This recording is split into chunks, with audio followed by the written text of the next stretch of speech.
Demat account नहीं खुलवाया है तो आईसीआईसीआई डायरेक्ट के साथ आप फ्री में अकाउंट ओपन करा सकते हैं। हम इसका लिंक डिस्क्रिप्शन में दे देंगे, आप जाके वहां से अपना अकाउंट खुल सकते हैं, रिक्वायर्ड डॉक्यूमेंट प्रोवाइड करके अपना अकाउंट खुलवा सकते हैं।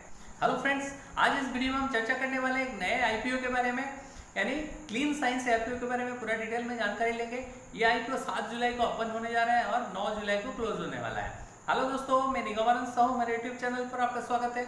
आपने अगर मेरे चैनल पर अभी तक सब्सक्राइब नहीं किया है तो सब्सक्राइब करें, साथ ही साथ बेल बटन को प्रेस करें ताकि जो भी मेरे नए वीडियोस अपलोड होंगे उसका नोटिफिकेशन आपको मिलती रहेगी। अगर मेरे वीडियो आपको पसंद आते हैं तो लाइक शेयर करना, साथ ही साथ मेरे चैनल को सब्सक्राइब करें। तो बने रहिए मेरे वीडियो के एंड तक। जैसे कि मैंने बताया कि ये क्लीन साइंस आईपीओ एक स्पेशलिटी केमिकल में काम करने वाली कंपनी है, यानी clean science and technology limited, और is one of the leading chemical manufacturing company globally, और it manufactures functionally critical speciality chemicals like MEHA, BHA and AP। इसके साथ साथ फार्मास्यूटिकल इंटरमीडिएट्स भी बनाती है कंपनी और FMCG केमिकल्स भी बनाती है। जैसे कि ये जो कंपनी है सप्लाई करती है, अपना जो प्रोडक्ट है वर्ल्ड वाइड सप्लाई करती है। इसका ओवरसीज इंडिया में डिस्ट्रीब्यूटर है, साथ साथ ओवरसीज मार्केट में भी ये इसका प्रोडक्ट सप्लाई करती है, जैसे कि China, Europe, USA, Korea, Taiwan and Japan. इसका जो कंपनीज का प्रोडक्ट इन देशों में जाता है। और इसका जो मेन बायर्स है, इसका बेयर एजी है, जेनेक्स लैबोरेटरीज लिमिटेड है, न्यूट्रिएट इंटरनेशनल NV है, SRF लिमिटेड है, बिनती ऑर्गेनिक्स है। ये सारे जो होते हैं ये कंपनी का प्रोडक्ट लेते हैं। और इसका जहाँ तक फिस्कल ईयर 2020 की बात करें, इसका जो टोटल कंपनी का प्रोडक्ट जो है जनरेटेड होता है 69% रेवेन्यू वो आउट ऑफ इंडिया से जनरेट होता है, यानी एक्सपोर्ट करके आउटसाइड इंडिया एक्सपोर्ट करके इसका रेवेन्यू जनरेशन होता है, यानी इसका कंट्रीब्यूशन करीबन 69% होता है आउटसाइड इंडिया से। अगर हम इसकी क्लीन साइंस की मैन्युफैक्चरिंग की बात करें, मैन्युफैक्चरिंग फैसिलिटीज की बात करें, ये महाराष्ट्र का कुरकुम में इसका मैन्युफैक्चरिंग फैसिलिटीज है, जिसका एग्रीगेटिंग कैपेसिटीज है 29,900 मेट्रिक टन पर एनम का कैपेसिटी है।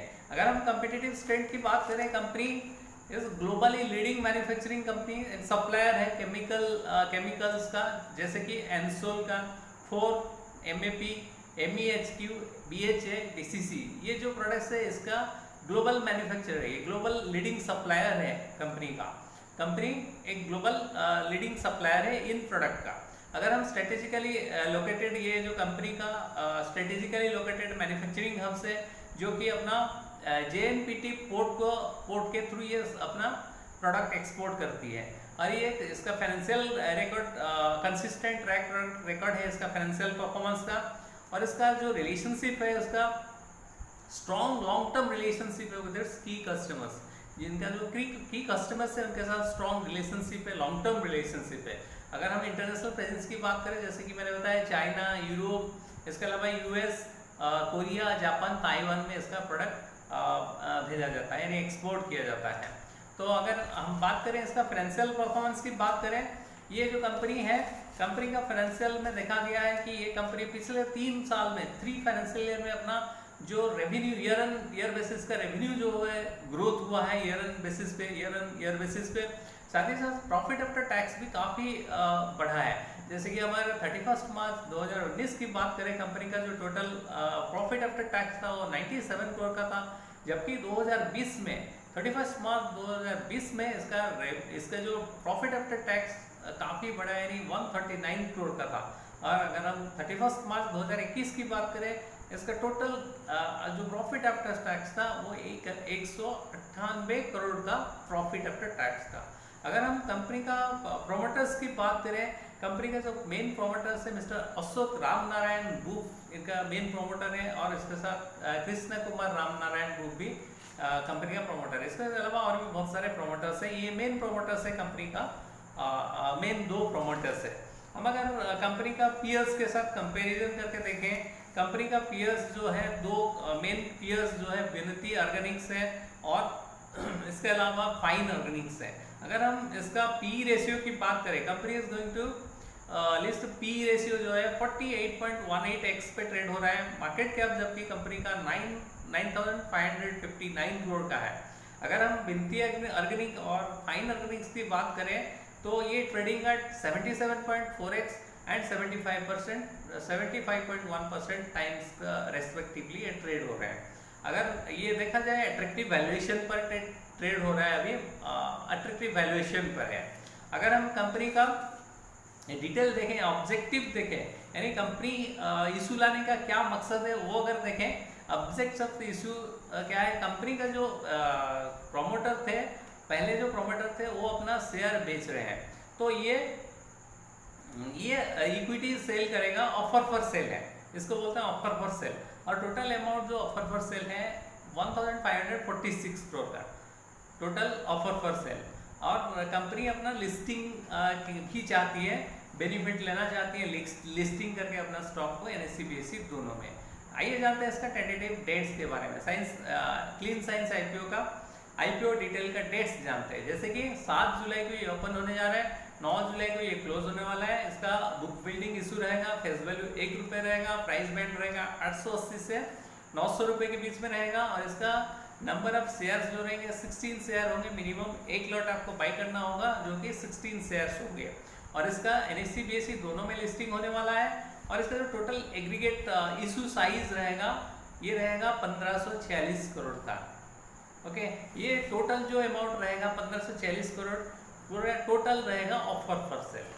ओके, तो इसका टेंटेटिव डेट्स के बारे में जान लेते हैं, टेंटेटिव टाइम टेबल के बारे में जान लेते हैं। जैसे कि 7 तारीख को 7 जुलाई को ओपन होने जा रहा है, 9 जुलाई को ये क्लोज होने वाला है। और बेसिस ऑफ अलॉटमेंट रहेगा 14 जुलाई को, और 15 जुलाई को रिफंड होंगे, इनिशिएशन ऑफ रिफंड्स होंगे, और 16 जुलाई को शेयर्स अलॉटमेंट होंगे। और लिस्टिंग का जहाँ तक सवाल है, ये 19 जुलाई को लिस्टिंग होने वाला है, NSE BSE दोनों में लिस्टिंग होने वाला है।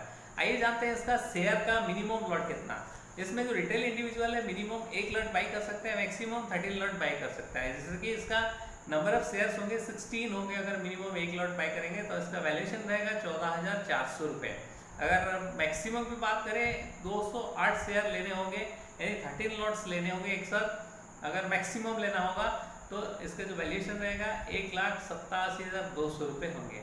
अगर हम रिटेल इंडिविजुअल की बात करें, इसका जो कोटा है ये 35% तक कोटा रखा गया है रिटेल इंडिविजुअल के लिए। और इसका जो प्रोमोटर्स का होल्डिंग रहेगा after issue, clean promoter holding का इशू रहेगा, प्री इशू था 94.66% का, और पोस्ट इशू हो जाएगा 78.51% का। और आखिर में जानेंगे कि ये इसमें इन्वेस्टमेंट करना चाहिए या नहीं करना चाहिए, क्योंकि ये कंपनी फंडामेंटली स्ट्रॉन्ग कंपनी है। इसका जो रेवेन्यू है ईयर बेसिस पे ग्रोथ हो रहा है, साथ ही साथ इसका कंपनी का प्रॉफिट आफ्टर टैक्स भी बढ़ रहा है। आखिर में हम जानेंगे इसका GMP के बारे में। जैसे कि आज के डेट में यानी 6 जुलाई तक इसका जो GMP था ये करीबन 470 रुपये था आज के डेट में, यानी 6 जुलाई तक इसका GMP था 470 रुपये। अगर ये स्टॉक इसका हाईएस्ट प्राइस पे बिड होता है, यानी 900 रुपये पे अगर ये बिड होता है, तो इसका प्राइस ओपन होने का जो चांसेस है ये GMP के तहत हम पता लगा सकते हैं कि ये इसका जो वैल्यूएशन होने वाला है करीबन 1370 रुपये के आसपास ये खुलने वाला है, यानी 1370 के आसपास ये खुलने का चांसेस है। तो ये डिटेल है, ये कंपनी का IPO का डिटेल है, इसका रिव्यू डिटेल है। आपको अगर मेरा वीडियो पसंद आया तो लाइक शेयर करें, साथ ही साथ मेरे चैनल को सब्सक्राइब करें। Thanks for watching my video.